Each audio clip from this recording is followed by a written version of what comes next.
आप मेरे Twitter handle पे जाइए, आप मेरे इंस्टाग्राम को देखिए, एक एक घंटे में 600 नोटिफिकेशंस आ रहे हैं, मेरे डीएम्स रेप थ्रेट से भरे हुए हैं, मेरे पिता का नाम, मेरी माँ का नाम, मेरे गांव का नाम, मेरे जिला का नाम, मेरा फोन नंबर, दिल्ली में मैं कहाँ पे रहती हूँ, ये सब लीक कर दिया गया है। What about my safety? Videos बना रहे थे खड़े होके और देख नहीं रहे थे कि किसी लड़की का कपड़ा फाड़ा जा रहा है, किसी लड़की का कपड़ा उठाया जा रहा है, सिर्फ इसलिए मेरे को वहाँ पकड़ा गया क्योंकि मैं ब्राह्मण हूँ। पानी नहीं मिला आपको भी, आपको पानी नहीं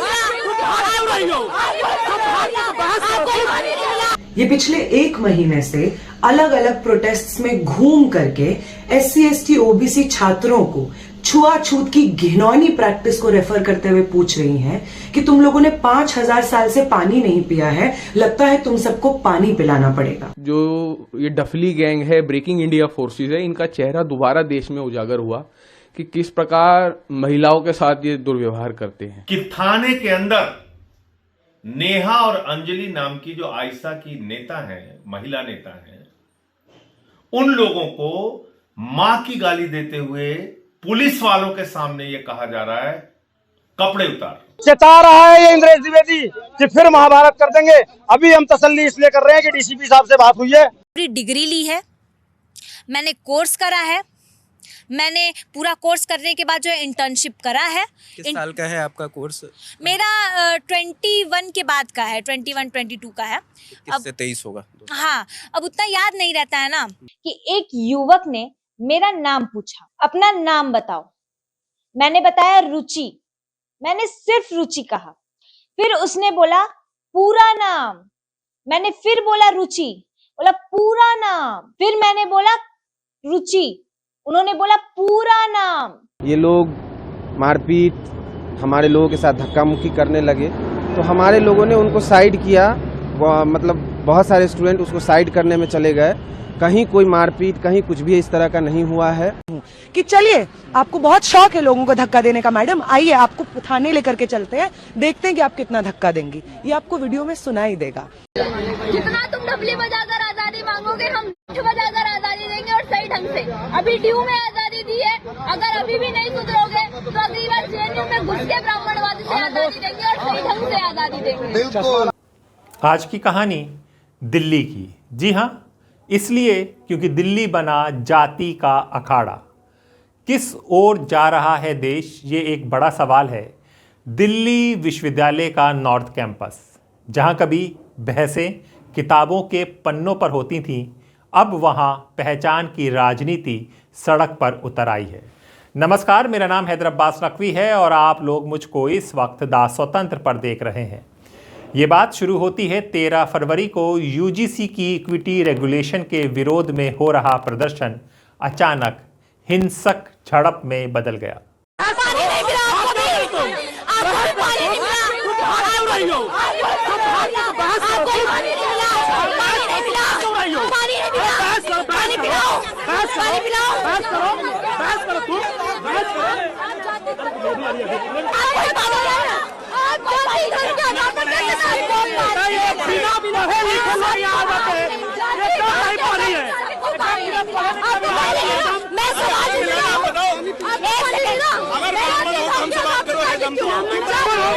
ब्राह्मण है तो ब्राह्मण से बात मैंने सवाल कैसा सवाल पूछो, मैं सवाल कर रही हूँ। इनके बाप दादाओं ने हमेशा से शोषण अत्याचार किया।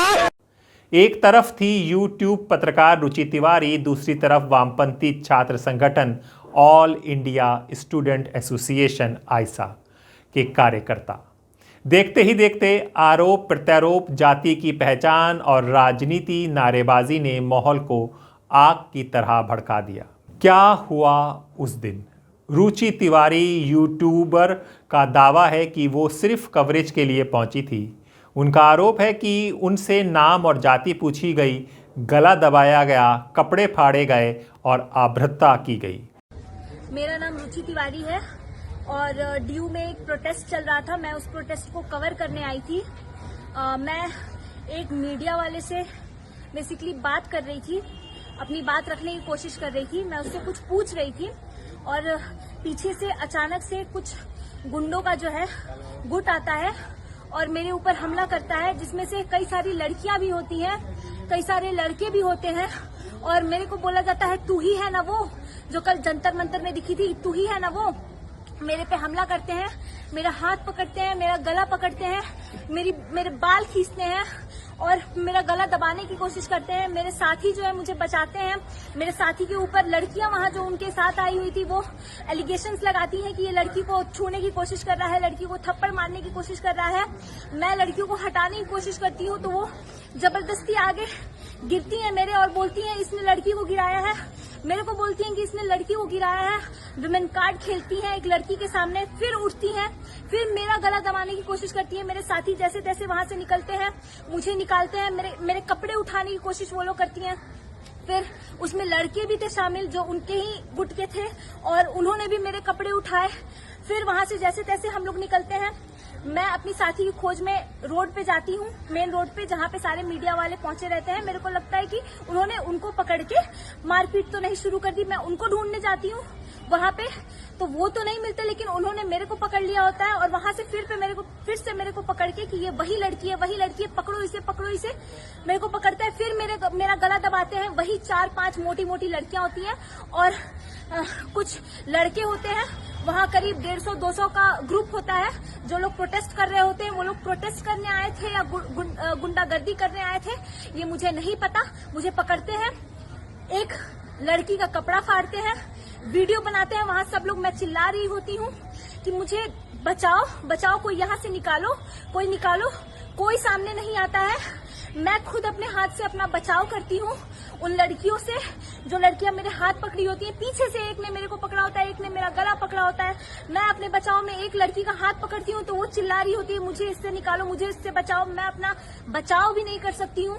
मेरे कपड़े वो लोग फाड़ते हैं, कपड़े उठाते हैं। लिटरली मेरा कपड़ा उठाया गया है और वहाँ लड़के मेरे वीडियोस बना रहे थे खड़े होके और देख नहीं रहे थे कि किसी लड़की का कपड़ा फाड़ा जा रहा है, किसी लड़की का कपड़ा उठाया जा रहा है। सिर्फ इसलिए मेरे को वहाँ पकड़ा गया क्योंकि मैं ब्राह्मण हूँ। सिर्फ इसलिए वहाँ पे पकड़ा गया, इसलिए बोला गया कि ब्राह्मण है, ये ब्राह्मण है, इसे पकड़, ये इसीलिए आई थी यहाँ, ये ब्राह्मण है, इसे पकड़, इसके कपड़े फाड़ो, इसके कपड़े उतारो। वहाँ पे लड़के खड़े होके वीडियो बना रहे थे, मुंह देख रहे थे, सबका तमाशा देख रहे थे। ये प्रोटेस्ट ये लोग करने आए थे डीयू में, ये प्रोटेस्ट करने आए थे ये लोग जेएनयू में, ये प्रोटेस्ट करते हैं ये लोग कैंपस में आके। लड़की का सामने जो है कपड़ा उतारा जा रहा है, मारा जा रहा है, घसीट के लेके जाया जा रहा है, लेकिन एक लड़का क्या, एक लड़की भी सामने नहीं आई। तब सारे फेमिनिस्ट कहाँ गई हुई थी? सारी फेमिनिस्ट मर गई थी। तब सारी फेमिनिस्ट कहाँ घुसी हुई थी? किसी बिल में जाके घुसी हुई थी। ये वही फेमिनिस्ट थी जो मेरे कपड़े उतार रही थी, जो मेरे बाल नोच रही थी। सोशल मीडिया पर justice for Ruchi Tiwari trend करने लगा।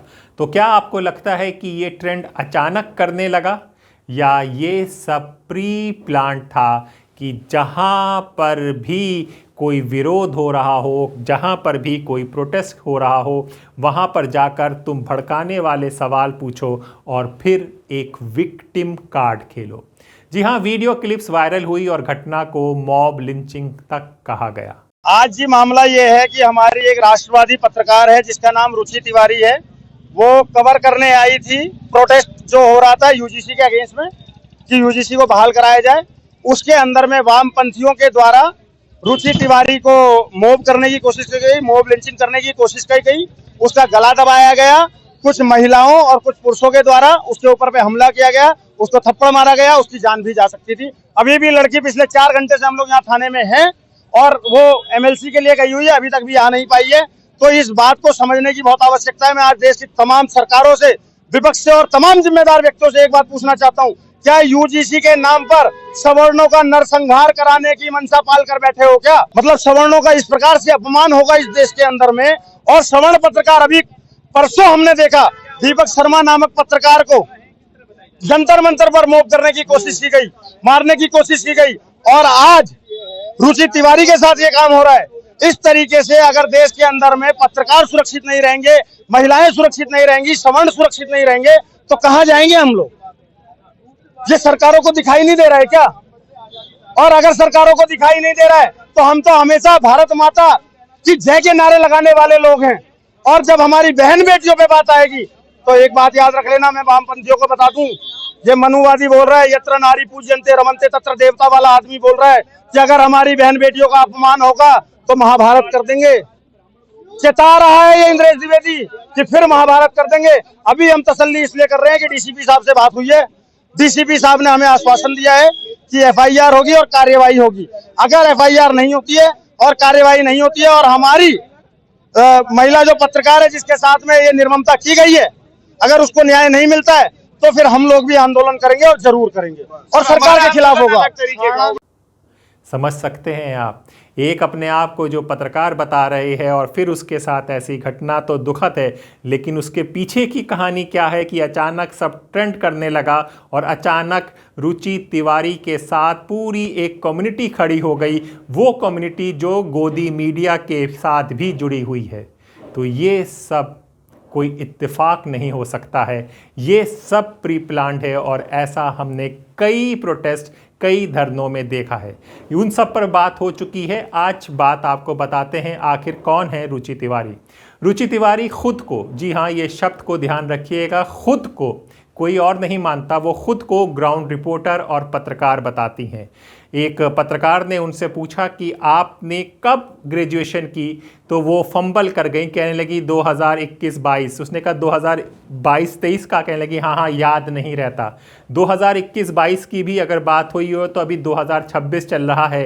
अगर उस पत्रकार को कब डिग्री ली है ये नहीं पता तो उसे कौन सी बात पता होगी, ये भी एक सोचने वाली बात है। पूरी डिग्री ली है, मैंने कोर्स करा है, मैंने पूरा कोर्स करने के बाद जो है इंटर्नशिप करा है। किस साल का है आपका कोर्स?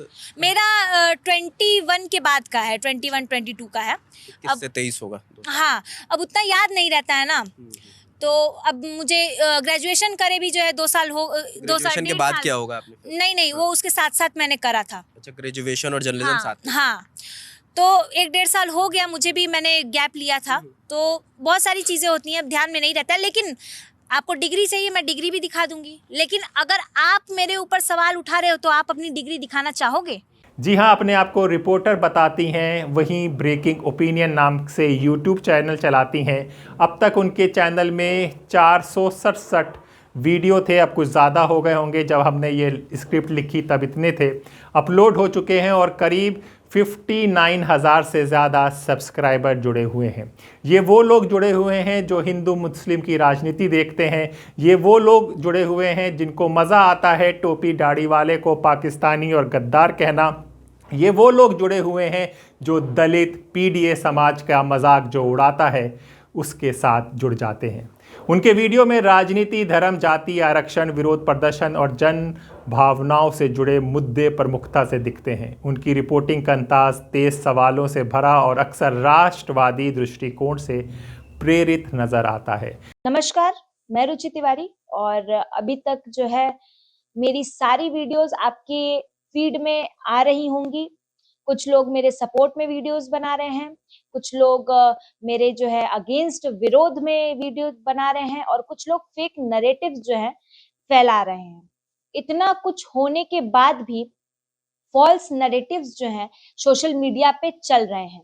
मेरे पिछले जो है वायरल क्लिप्स उठाए जा रहे हैं, पिछले कुछ सवाल उठाए जा रहे हैं जो मैंने करने की कोशिश की थी किसी प्रदर्शन में, कहीं कवरेज करने गई थी वहां, और वो सारी जो है वायरल क्लिप्स और पिछले पास्ट वीडियोस के क्लिप्स उठाकर और अभी वायरल किया जा रहा है। और अभी का जो मुद्दा है वो दबाने का कोशिश किया जा रहा है कि एक युवक ने मेरा नाम पूछा, अपना नाम बताओ। मैंने बताया रुचि, मैंने सिर्फ रुचि कहा। फिर उसने बोला पूरा नाम, मैंने फिर बोला रुचि, बोला पूरा नाम। फिर मैंने बोला रुचि, उन्होंने बोला पूरा नाम। फिर से वो बार बार मेरा पूरा नाम जानना चाह रहे थे। फिर मैंने वहां पे प्रश्न उठाया कि क्यों जातिवाद कर रहे हो, आ गए तुम जातिवाद पे। क्योंकि एक पत्रकार जो है प्रश्न पूछने का काम कर रही थी, इसलिए उन्होंने पहले उसकी जाति जानने की कोशिश की। ये राष्ट्रवादी दृष्टिकोण अगर हम देखें तो पिछले 11 वर्ष से ज़्यादा हुआ है। राष्ट्रवादी का मतलब यहाँ पर होता है क्या? सरकार को डिफेंड करना। यही हम मेन स्ट्रीम मीडिया में ही देख रहे हैं और यहीं पर इस तरह के यूट्यूबर्स भी यही काम खुलेआम कर रहे हैं। ये काम हमने तब भी देखा जब दिल्ली में बिल्डोज़र चलते थे, गरीब की झुग्गी झोपड़ी तोड़ी जाती थी, तब इन लोगों को दिखता था कि झुग्गी झोपड़ी में कितने एसी हैं। ये वही लोग हैं, वही जमात है जो दीमक की तरह फैलती जा रही है और मीडिया को ख़त्म और खोखला करती जा रही है। हाल ही में उन पर आरोप लगे कि उन्होंने छात्रों को जानबूझकर उकसाया और दलित समुदाय का मजाक उड़ाया। दिखाई जाए कि कुछ एक्शन हो। आप मेरे ट्विटर हैंडल पे जाइए, आप मेरे इंस्टाग्राम को देखिए, एक एक घंटे में 600 नोटिफिकेशंस आ रहे हैं। मेरे डीएम्स रेप थ्रेट से भरे हुए हैं। मेरे पिता का नाम, मेरी माँ का नाम, मेरे गांव का नाम, मेरे जिला का नाम, मेरा फोन नंबर, दिल्ली में मैं कहां पे रहती हूँ, ये सब लीक कर दिया गया है। What about my safety? What about my dignity? मुझे जब गिरा दिया जाता है, मेरा कुर्ता उठ जाता है, मेरे अंडरगारमेंट्स दिख रहे हैं, मेरा बेयर बॉडी दिख रहा है। What about my safety? ये एक तरफा नैरेटिव क्यों? लगातार जिस तरह से नफरत फैलाई जा रही है, मैं ये अपील करना चाहती हूं कि बात किसी अंजलि वर्सेस रुचि की नहीं है, बात राइट वर्सेस लेफ्ट की नहीं है साथियों।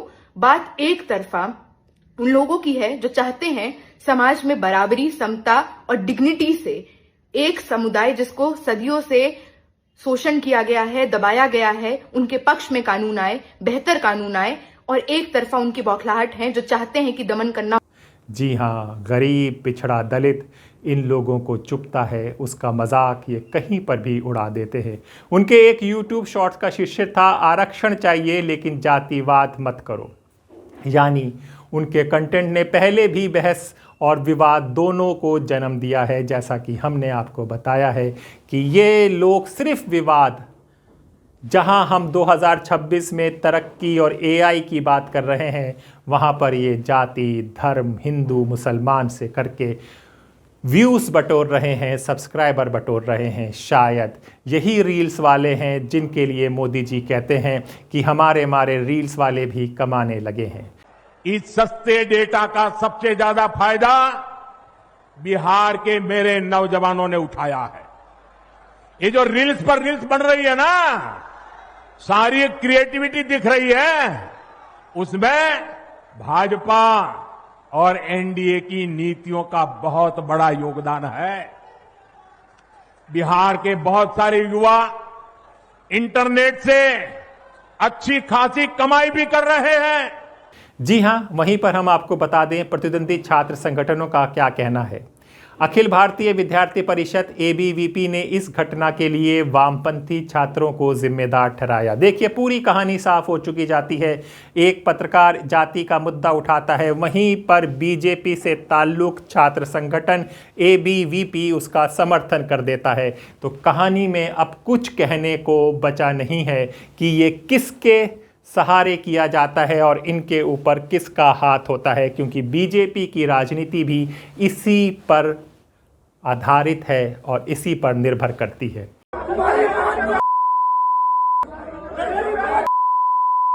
यही दोनों थी, नेता बन रही थी ना, नेता बन रही थी ना, तू नेता बन रही थी ना, नेता बन रही थी ना। कंप्लेंट कर, रिटर्न में कंप्लेंट कर, रिटर्न में कर, कंप्लेंट कर।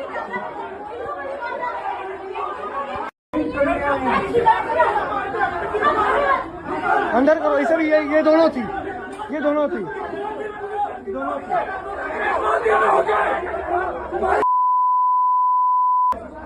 जी, दिल्ली प्रदेश सचिव सार्थक शर्मा ने इसे मीडिया पर हमला बताया।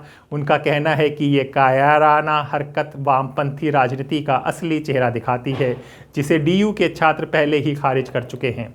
एबीवीपी का आरोप है कि गिरती प्रसंगिता से हताश वाम संगठन सुर्खियों में बने रहने के लिए हिंसा का सहारा ले रहा है। संगठन ने दिल्ली पुलिस और विश्वविद्यालय प्रशासन से सख्त कार्रवाई की मांग की। क्या है कि मैं कुछ बातें स्पष्ट करना चाहता हूँ कि लेफ्ट के ये वामपंथी लोग प्रदर्शन कर रहे थे। वहाँ एक महिला पत्रकार हैं, उनका शायद ब्रेकिंग ओपिनियन के नाम से यूट्यूब चैनल है, तो वो वहाँ उसे कवर कर रही थी। उन्होंने उन लोगों से कुछ प्रश्न पूछा, शायद उन्हें या तो वो प्रश्न पसंद नहीं आया या वो महिला पत्रकार पसंद नहीं आए कि उन्होंने उनके साथ मारपीट करी और जिस प्रकार कैंपसेस के अंदर ये डफली बजाने वाले लोग महिला सुरक्षा का हवाला देकर झूठी दुहाई देते हैं, महिलाओं के सम्मान की झूठी दुहाई देते हैं, कल ये सभी बेनकाब हुए कि किस प्रकार वीडियोस में भी देखा जा रहा है कि उन महिला पत्रकार को इनके मेल कैडर के द्वारा भी थप्पड़ मारे जा रहे हैं, भीड़ उन्हें घेर रही है, दूर तक घसीट के लेके जा रही है। तो अपने आप में जो ये डफली गैंग है, ब्रेकिंग इंडिया फोर्सेस है, इनका चेहरा दोबारा देश में उजागर हुआ कि किस प्रकार महिलाओं के साथ ये दुर्व्यवहार करते हैं। नहीं, महिला पत्रकार से मिलना नहीं हुआ है, पर जहां तक मुझे भी जानकारी है कि उन्होंने एफआईआर इन सभी लोगों के ऊपर दर्ज कराने के लिए अपनी कंप्लेंट दी है थाने में, और ये लगभग कल दोपहर की घटना है, दोपहर को 2-2:30 बजे के आसपास, और तब की ये घटना है। क्या है कि एसएफआई, आइसा और ये जितने वामपंथी छात्र संगठन हैं अपनी प्रासंगिकता खो चुके हैं। कैंपसेस के अंदर अब इनको मुट्ठी भर लोग पूछ रहे हैं और इन्हें पता है कि आने वाले समय में वो भी पूछना बंद कर देंगे। तो किस प्रकार मीडिया में बने रहना है, किस प्रकार खबरों में चलना है, तो इस प्रकार इन्हें खबरी तब मिल रही है जब ये विद्यार्थी परिषद पर झूठे आरोप मढ़ रहे हैं, तो इसलिए दोबारा विद्यार्थी परिषद पर झूठे आरोप मढ़ के खुद को हाइप देने का प्रयास कर रहे हैं। अब कहानी का दूसरा रुख आपको बताते हैं। वहीं वामपंथी छात्र संगठन ऑल इंडिया स्टूडेंट एसोसिएशन ने सभी आरोपों को खारिज किया है। मेरा नाम नेहा है और पिछले 2 दिनों में आपने अलग अलग वीडियोस और एआई जनरेटेड फोटोज में मुझे रुचि तिवारी को ले जाते हुए देखा होगा। मैं रुचि तिवारी आपसे पूछना चाहती हूँ कि आप मेरी दोस्त का गर्दन पकड़ के उन्हें जमीन पे फेंक सकती हैं और मैं आपको पकड़ के पुलिस के पास भी नहीं ले जा सकती हूँ। एक दंगाई को पुलिस के पास ना ले जाए तो उसके साथ और क्या करें। बेचारी ब्राह्मण पत्रकार रुचि तिवारी, क्या बेचारगी है इनकी। ये पिछले 1 महीने से अलग अलग प्रोटेस्ट्स में घूम करके SC/ST OBC छात्रों को छुआछूत की घिनौनी प्रैक्टिस को रेफर करते हुए पूछ रही हैं कि तुम लोगों ने 5000 साल से पानी नहीं पिया है, लगता है तुम सबको पानी पिलाना पड़ेगा। कितने साल से पानी नहीं मिला? और क्या शेरनी है मेघा लवरिया जो घूम करके वर्ण व्यवस्था को जस्टिफाई कर रही हैं, जातिवादी टिप्पणी कर रही हैं। इसीलिए लगाती हैं आप नारा ब्राह्मणवाद जिंदाबाद का। क्या होता है ब्राह्मणवाद? समाज में ऐतिहासिक रूप से समाज के एक सेक्शन का दूसरे सेक्शन के ऊपर अत्याचार है ब्राह्मणवाद। जब समाज का एक सेक्शन दूसरे सेक्शन की गर्दन पे पैर रखने को अपना अधिकार समझता है, वो है ब्राह्मणवाद। और समाज का कुचला सेक्शन जब उस पैर के दर्द से आह करता है तो तब आप उन्हें गद्दार बताती हैं, उन्हें गोली मारने की दलीलें देती हैं। और मेघा जी, आपकी औरतों की जगह पता है ब्राह्मणवाद में? ढोल गवार शूद्र पशु नारी सकल। आइसा AISA के राष्ट्रीय महासचिव प्रसेनजीत कुमार का कहना है कि झड़प की शुरुआत तब हुई जब रुचि तिवारी ने बहुजन समुदाय से जुड़े एक अन्य यूट्यूबर को धक्का दिया और कार्यक्रम में व्यवधान डालने की कोशिश की गई। ये कार्यक्रम में रुकावट डालना एक शगल हो गया है, इन लोगों का एक शौक हो गया है। हमने पिछले कई वीडियो इस पर बनाए हैं क्योंकि हमने खुद अपनी आंखों से देखा है कि ये किस तरह से भी किसी भी कार्यक्रम में जो प्रोटेस्ट होता है, सरकार के खिलाफ प्रोटेस्ट होता है, सरकार की नीतियों के खिलाफ प्रोटेस्ट होता है, वहाँ पर ये पहुँच जाते हैं। उनका दावा है कि कार्यक्रम शांतिपूर्ण था और किसी तरह की संगठित मारपीट नहीं हुई। उल्टा उन्होंने आरोप लगाया कि दक्षिणपंथी यूट्यूबर एजेंडा लेकर आते हैं और माहौल बिगाड़ने की कोशिश करते हैं। देखिए, कल दिल्ली विश्वविद्यालय में जो UGC रेगुलेशन आया है, वो UGC रेगुलेशन के समर्थन में छात्र इकट्ठा हुए थे और पूरे देश भर में UGC रेगुलेशन के समर्थन में जो बहुजन तबका है, दलित, आदिवासी, OBC तबका है, उसके साथ वो अन्याय फील हो रहा है और वो सड़क पे आ रहे हैं, अपनी बात कह रहे हैं। तो शांतिपूर्वक ढंग से DU में भी एक कार्यक्रम चल रहा था और उस कार्यक्रम में काफ़ी सारे वक्ता, काफ़ी सारे लोग थे, अपनी बात रख रहे थे। लेकिन इसी बीच हमने देखा कि एक यूट्यूबर ने एक दूसरे यूट्यूबर जो बहुजन तबके से आते हैं उनके साथ धक्का मुक्की करके और पूरे हमारे प्रोग्राम को एक तरह से डिस्टर्ब करने की कोशिश की और उसमें ये लोग मारपीट, हमारे लोगों के साथ धक्का मुक्की करने लगे। तो हमारे लोगों ने उनको साइड किया, मतलब बहुत सारे स्टूडेंट उसको साइड करने में चले गए। कहीं कोई मारपीट, कहीं कुछ भी इस तरह का नहीं हुआ है। ये एक तरह से ज़बरदस्ती इस तरह का एक माहौल बनाने की कोशिश हो रही है और ये सिर्फ दिल्ली विश्वविद्यालय में नहीं, हमने देखा कि इलाहाबाद के अंदर किस तरह से एबीवीपी के लोग वहाँ के छात्रों को पीटते हैं। कल हमने डीयू के अंदर भी देखा कि एक पत्रकार को सामने रखकर, एक यूट्यूबर को सामने रख करके किस तरह से मॉरिस नगर के अंदर थाने के बाहर किस तरह के नारे लगाए गए। ये बहुत ही हास्यास्पद स्थिति है कि मॉरिस नगर के थाने के सामने गोली मारो सालों को इस तरह के नारे लगाए जा रहे हैं, ब्राह्मणवाद जिंदाबाद के नारे लगाए जा रहे हैं, और प्रशासन जो है, पुलिस प्रशासन कुछ भी इस पे कार्रवाई नहीं करती है। तो प्रोवोक करके इस आंदोलन को बंद कराना चाहते हैं, लेकिन हम देख रहे हैं कि देश भर में यूजीसी के मांग को लेकर के लोग खड़े हैं। ऐसी कोई मारपीट हम लोगों ने नहीं देखी। ये जानबूझ करके एक तरह से ये माहौल बनाने की कोशिश हो रही है, बल्कि इस तरह के कई सारे यूट्यूबर्स हम लोगों के इस तरह के कार्यक्रम जो यूजीसी के ऊपर हो रहे हैं उसमें आकर के इस तरह के नारे लगाते हैं, इस तरह के धक्का मुक्की करते हैं। और ये बेसिकली राइट विंग जो यूट्यूबर है वो अपना एजेंडा लेकर के आते हैं और इस तरह से माहौल बना करके हमारे प्रोग्राम को डिस्टर्ब करने के लिए एक तरह से एक योजना है, और उसमें पूरी तरह से एबीवीपी शामिल है। एबीवीपी उनके समर्थन में आकर के गोली मारने के नारे लगा रहे हैं। तो इससे साफ दिख रहा है कि कहीं कोई मारपीट नहीं हुई है, जानबूझ करके इस आंदोलन में एक तरह से आंदोलन को विभाजित करना चाह रहे हैं। कर रहे थे और वो लोग आए और डिस्टर्ब किया। बिल्कुल, एबीवीपी के ऊपर आरोप लगा रहे हैं। बिल्कुल, एबीवीपी के लोग ये पूरा प्रायोजित ढंग से कैंपस के अंदर और फिर उसके बाद मॉरिस नगर के पास थाने के बाहर जाकर के इस तरह के नारे लगाए हैं, और उसमें सारे डीयू के एबीवीपी के ऐसे लोग जो एबीवीपी के लिए काम करते हैं, एबीवीपी के प्रचारक हैं, संघ के प्रचारक हैं, ये सारे लोग इस मिल करके इसमें काम किए हैं। देखिए, उसमें साफ साफ जो हमने देखा कि एक यूट्यूबर बहुजन समुदाय से आते हैं, वो अपना एक यूट्यूब चलाते हैं, वो एक प्रोफेसर हैं रविकांत जी, उनका बाइट ले रहे थे और उसी बाइट में उनसे बातचीत कर रहे थे। इसी बीच वो महिला आकर के उसको धक्का दे करके उसको वहाँ से हटाती है और अपना जो उनका नैरेटिव है उस हिसाब से वो बात करने लगती है, और उस दोनों में एक तरह से धक्का मुक्की होने लगता है। हमारे वहाँ पे जो कार्यक्रम में शामिल जो कुछ महिला साथी और भी लोग इसको बीच बचाव करने जाते हैं कि ये यहाँ पे आप ऐसे नहीं कर सकते, हमारे कार्यक्रम में इस तरह से आप लोग धक्का मुक्की नहीं कर सकते, आप इसको रोकिए। तो चीज़ें वहीं पे इसी रूप में आई। दो यूट्यूबर आपस में भिड़ गए और एक जो बहुजन समुदाय से आने वाला यूट्यूबर था उसको इन्होंने जिस तरह से दबा दिया, तो उसके बाद वहाँ पे जो लोग थे, जो छात्र छात्राएं थे, वो उनको एक तरह से बीच बचाव करने गए थे। घटना यहीं से शुरू हुई। इसमें जाकर के इसको पूरा एबीवीपी ने एक टूल दिया और वहाँ पे इकट्ठा हुए और फिर हमारे लोगों पे अटैक किए और वहाँ पे कार्यक्रम को डिस्टर्ब किया इन्होंने। और उसके बाद मॉरिस नगर में जब हमने कंप्लेन दर्ज कराने गया, हमारे लोग, हम जब कंप्लेन दर्ज मॉरिस नगर में करने जा रहे हैं तो वहाँ पे 100 एबीवीपी के लोग इकट्ठा थे और वो हमारे लोगों को वहीं पे धक्का मुक्की किए, मारपीट किए पुलिस के सामने। और फिर जब हम लोगों ने इसको पुलिस के सामने रखा तो हम लोगों के खिलाफ नारे वहाँ पे लगाए गए, गोली मारने तक के नारे लगाए गए, जिसकी वीडियो हम आपको उपलब्ध करा सकते हैं। गोली मारो सालों को, इस तरह के नारे लगाए गए।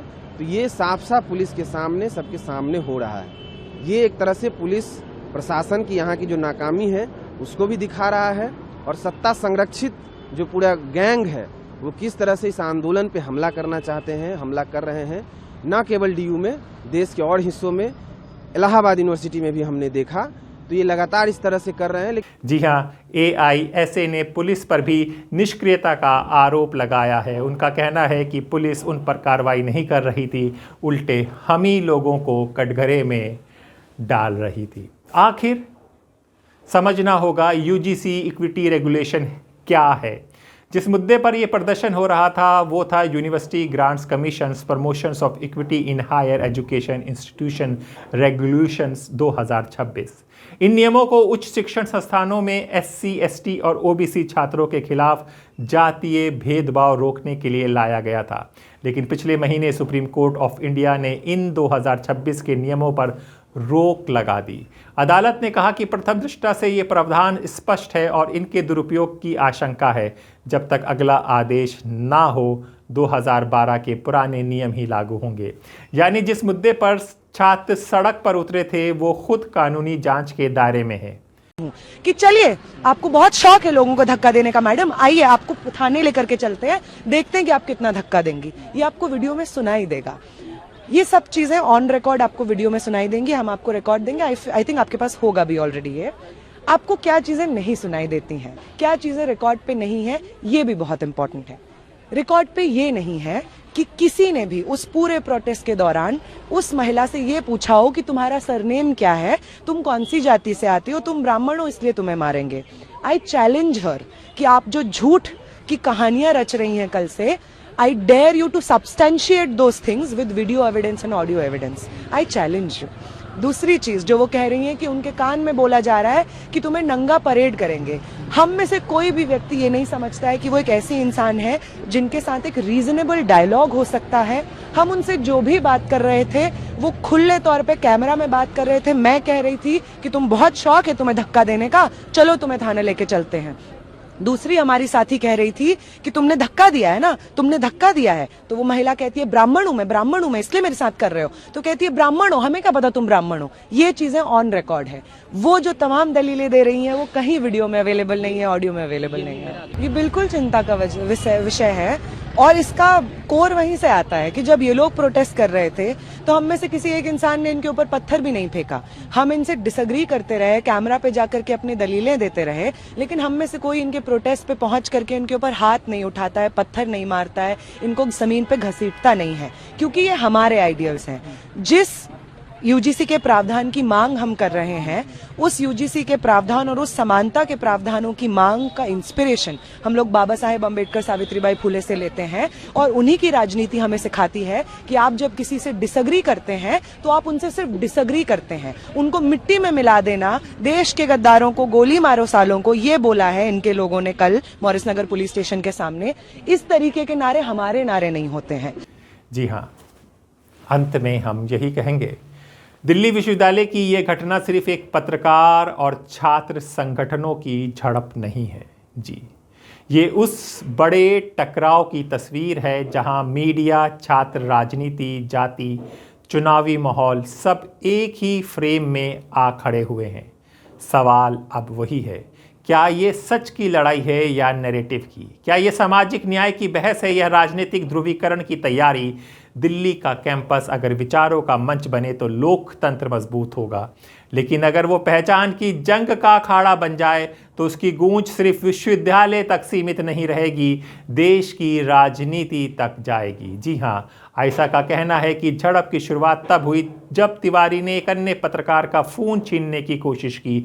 संगठन का आरोप है कि उन्होंने माहौल को भड़काया और पहले धक्का मुक्की की। मामला यहीं नहीं रुका, दिल्ली पुलिस ने 2 FIR दर्ज की, एक रुचि तिवारी की शिकायत पर, दूसरी AISA और ABVP के कार्यकर्ताओं की शिकायत पर। यानी सच अब पुलिस जांच के दायरे में है। जाति की चिंगारी क्यों भड़की? दिल्ली विश्वविद्यालय में ये विरोध यूजीसी के नए नियम के खिलाफ था, लेकिन बहस का केंद्र अचानक आरक्षण और ब्रह्मवाद बन आ गया। जितना तुम डबली बजाकर आजादी मांगोगे, हम बजाकर आजादी देंगे और सही ढंग से। अभी ड्यू में आजादी दी है, अगर अभी भी नहीं सुधरोगे तो अगली बार जेएनयू में घुस के ब्राह्मणवादी से आजादी देंगे और सही ढंग से आजादी देंगे। बिल्कुल। तो भाई तैयार हो जाओ, जिस आजादी गैंग को आजादी चाहिए, हमारी शेरनी तैयार है। रुचि तिवारी के YouTube चैनल ब्रेकिंग ओपिनियंस के पुराने वीडियो भी चर्चा में आ गए, जिनमें वो आरक्षण पर तीखे सवाल पूछती दिखती हैं। वहीं आयशा का आरोप है कि वो हर विरोध स्थल पर जाति का मुद्दा उछालकर माहौल गरमाती हैं। यानी सवाल ये है, क्या ये सिर्फ पत्रकार बनाम छात्र संगठन की झड़प थी या फिर देश की राजनीति का प्रतिबिंब जो अब विश्वविद्यालयों में उतर आया है? ABVP की एंट्री और नारेबाजी घटना के बाद अखिल भारतीय विद्यार्थी परिषद के कार्यकर्ताओं की मौजूदगी और पुलिस स्टेशन के बाहर लगे नारों ने विवाद को और बढ़ा दिया। हम बता दें कि ये वही संगठन है ABVP जिनकी एक कार्यकारिणी की सदस्य ने दिल्ली के प्रोफेसर को थप्पड़ मारा था। जी हाँ, याद कीजिएगा वो बात। यहीं पर आयशा AISA का आरोप है कि ब्रह्मवाद जिंदाबाद जैसे नारे लगे। ABVP इन आरोपों को खारिज करती है। दिल्ली का कैंपस अब 2 ध्रुवों में बटा दिखा। वाम बनाम दक्षिण, दलित बनाम ब्राह्मण, पत्रकार बनाम छात्र। क्या यूपी चुनाव की आहट है? ये एक बड़ा सवाल भी उठने लगा है इस दिल्ली यूनिवर्सिटी में जो इस वक्त माहौल है। जी हाँ, राजनीतिक गलियारों में चर्चा है कि 2027 के उत्तर प्रदेश चुनाव से पहले जातीय ध्रुवीकरण का हर मुद्दा संवेदनशील हो गया है और होता जाएगा। बीजेपी की राजनीति पर लंबे समय तक सामाजिक इंजीनियरिंग का ठप्पा है। वहीं विपक्ष बार बार संविधान और आरक्षण खतरे का नैरेटिव करता है। दिल्ली विश्वविद्यालय की ये घटना ऐसे वक्त आई है जब राष्ट्रीय राजनीति में जाति जनगणना और आरक्षण सबसे बड़े मुद्दे बने हुए हैं। क्या ये महज संयोग है या फिर आने वाले चुनाव की रणनीति का ट्रेलर? सवाल बड़े हैं। क्या विश्वविद्यालय अब वैचारिक युद्ध का मैदान बनते जा रहे हैं? क्या पत्रकारिता का एक्टिविज्म की रेखा धुंधली हो गई है? क्या जाति की राजनीति युवाओं के भविष्य को निकल रही है? दिल्ली का नॉर्थ कैंपस सिर्फ एक कैंपस नहीं, वो देश की दिशा का आईना है। अगर यहाँ बहस की जगह भिड़ंत होगी तो देश की राजनीति कहाँ जाकर रुकेगी? आज सवाल सिर्फ ये नहीं कि गलती किसकी थी, सवाल ये है कि हम किस ओर जा रहे हैं, विचारों की लोकतांत्रिक लड़ाई की ओर या पहचान की आग में झुलसते समाज की ओर। दिल्ली अगर जाति का अखाड़ा बन गई तो आने वाले दिनों में चुनावी मैदान कितना गर्म होगा, इसका अंदाज़ा लगाना मुश्किल नहीं है। नमस्कार, जय हिंद साथियों। देश की राजधानी दिल्ली, जहां पर महामहिम राष्ट्रपति रहती हैं, जहां देश के माननीय प्रधानमंत्री जी रहते हैं, हमारे आदरणीय गृह मंत्री जी रहते हैं और दिल्ली की सुरक्षा प्रधानमंत्री और गृह मंत्री के जिम्मे है। उस राजधानी दिल्ली के अंदर दिल्ली विश्वविद्यालय में पहले तो इरफान हबीब जी के ऊपर पानी फेंका जाता है, जिसकी पूरे चारों तरफ आलोचना होती है। उनके ऊपर पानी फेंका जाता है, पत्थर फेंका जाता है। लेकिन उससे भी ज्यादा शर्मनाक क्या हुआ? उससे भी ज्यादा शर्मनाक ये हुआ कि थाने के अंदर नेहा और अंजलि नाम की जो आयशा की नेता हैं, महिला नेता हैं, उन लोगों को मां की गाली देते हुए पुलिस वालों के सामने यह कहा जा रहा है, कपड़े उतार लेंगे तेरे। यह हो रहा है देश की राजधानी दिल्ली में। मोदी जी, ये आपका बेटी बचाओ बेटी पढ़ाओ का नारा है। थाने के अंदर पुलिस वालों के सामने मां की गाली देते हुए कपड़े उतारने की धमकी दी जा रही है और चारों तरफ खामोशी, कोई कार्रवाई नहीं, कोई चर्चा नहीं। कल्पना कीजिए अगर ऐसी घटना तमिलनाडु में हुई होती, ऐसी घटना पंजाब में हुई होती, ऐसी घटना बंगाल में हुई होती, सारा गोदी मीडिया कितना हल्ला मचा रहा होता। क्या लॉ एंड ऑर्डर है, कैसे पुलिस वालों के सामने मां की गाली दी जा रही है महिलाओं को, कैसे उनके कपड़े उतारने की धमकी दी जा रही है। लेकिन देश की राजधानी में हो रहा है, चुप है, खामोश है चारों तरफ। इसलिए जो बात मैं कहता हूं कि अपने मुद्दे पर गोदी मीडिया को जगाओ।